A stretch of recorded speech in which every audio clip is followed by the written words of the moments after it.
ஆண்டவர் இரக்கமும் அருளும் கொண்டவர், நீடிய பொறுமையும் பேரன்பும் உள்ளவர். இறைமகன் இயேசுவில் மிகவும் பிரியமான சகோதர சகோதரிகளே, மாவீரன் நெப்போலியன் ஒருமுறை தன்னுடைய படையிலே தளபதியாக இருந்த ஒரு நபரை பணியிலிருந்து நீக்கம் செய்து அவனுக்கு மரண தண்டனை வழங்கினான். அதை கேள்விப்பட்ட அந்த தளபதியினுடைய மகள் நெப்போலியனிடம் வந்து, என்னுடைய தந்தைக்கு இரக்கம் காட்டுங்கள் என்று வேண்டி நின்றாள். நெப்போலியன் அவளிடம், உன்னுடைய தந்தை செய்த தவறையே மீண்டும் செய்திருக்கிறான், அவன் நீதியின்படி தண்டனைக்குரியவன், அவனுக்கு மன்னிப்பு வழங்கப்பட மாட்டாது என்று கூறினான். அப்பொழுது அந்த பெண் நெப்போலியனிடம், நான் உங்களிடம் நீதிக்காக வரவில்லை, மாறாக இரக்கத்தையே கேட்கிறேன், என்னுடைய தந்தைக்கு இரக்கம் காட்டுங்கள் என்று வேண்டினாள். அப்பொழுது நெப்போலியன் அவளிடம், உன்னுடைய தந்தை இரக்கம் காட்ட தகுதியற்றவன் என்று சொன்னபோது இந்த பெண்ணானவள், தகுதியற்றவர்களுக்கு காட்டுவதற்கு பேர்தானே இரக்கம் என்று வாதிட்டாள்.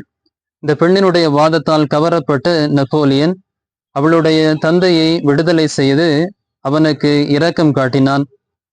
தண்டனைக்குரியவர்கள் தங்கள் தண்டனையிலிருந்து விடுதலையும், தகுதியற்றவர்கள் தங்கள் தகுதிக்கு மிஞ்சியதையும் பெற்று கொண்டிருப்பது இரக்கத்தினாலேயே. நாம் நம்முடைய பாவத்திற்குரிய தண்டனையிலிருந்து விடுதலை பெற்று வாழ்வு பெற்ற மக்களாக வாழ்வதும், கடவுளுடைய அருளுக்கு தகுதியற்ற நாம் கடவுளுடைய அருள் இரக்கத்தை மிகுதியாக பெற்றிருப்பதும் கடவுளுடைய இரக்கத்தினாலேயே.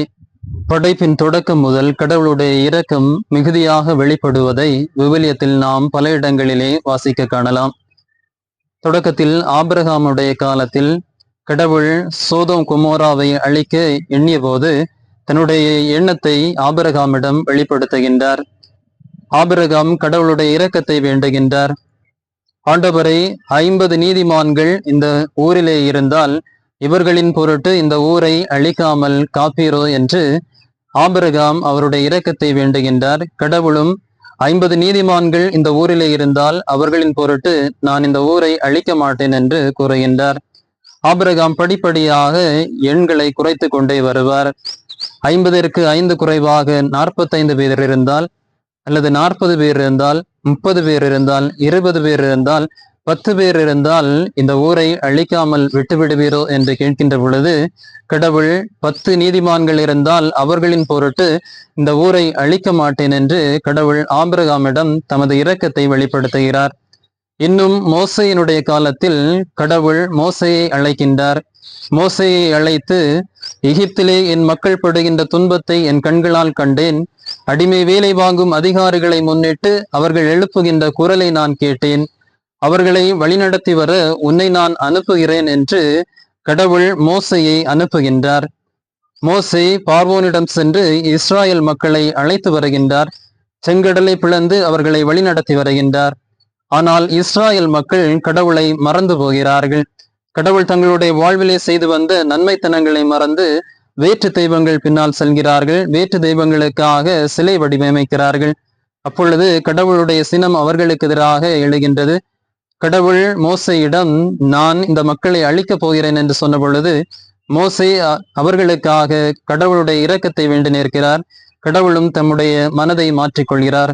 இன்னுமாக பல இடங்களிலே இஸ்ராயல் மக்கள் தவறிழைத்து கடவுளுடைய பாதையில் இருந்து விலகி செல்கிறார்கள். கடவுளை விட்டு விலகி செல்கிறார்கள். கடவுள் இறைவாக்கினர் வழியாகவும் நீதி தலைவர்கள் வழியாகவும் அவர்களை கண்டித்து திருத்தி மீட்டு கொண்டு வருகிறார். கடைசியாக தன்னுடைய ஒரே மகனை இந்த உலகத்திற்கு அனுப்புகிறார். அவர் இந்த உலகத்திற்கு நீதி தீர்ப்பு வழங்குவதற்காக அல்ல, மாறாக தன்னுடைய ஒரே மகன் வழியாக இந்த உலகத்தை மீட்பதற்காகவே அவர் தம்முடைய மகனை அனுப்புகின்றார். ஆனால் கடவுளுடைய மகனை மக்கள் ஏற்றுக்கொள்ளவில்லை.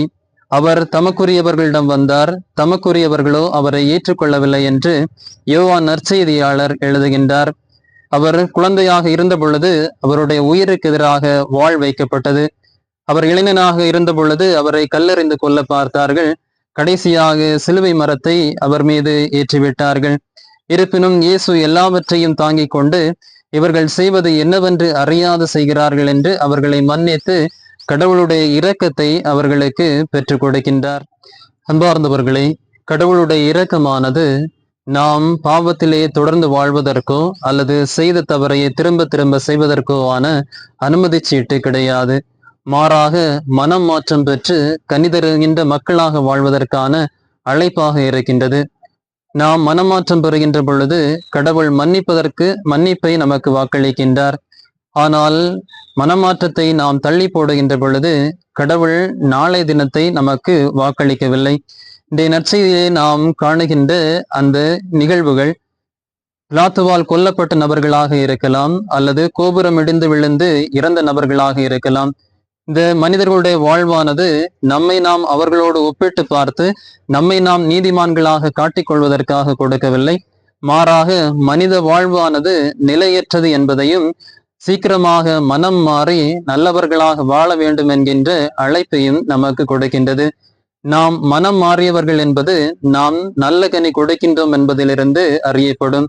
அன்பு, இரக்கம், மன்னிப்பு, நல்ல செயல்கள் போன்றவற்றின் மூலமாக நாம் மனம் மாறியவர்கள் என்பதும் கடவுளுக்கேற்ற கனி தருகின்ற மக்கள் என்பதும் அறியப்படுகின்றது. பல நேரங்களில் நாம் கனி கொடுக்காத வெறும் இலைகளை கொண்ட மக்களாகவே இருக்கின்றோம். கூட்டங்களுக்கு மேல் கூட்டங்கள், அறிக்கைகள் என்று பல இலைகளை கொண்டவர்களாக இருக்கின்றோம். ஆனால் நம்மிடம் கனியை காண்பது இல்லை. கடவுள் நம்மிடம் கனியை தேடுகின்றார்.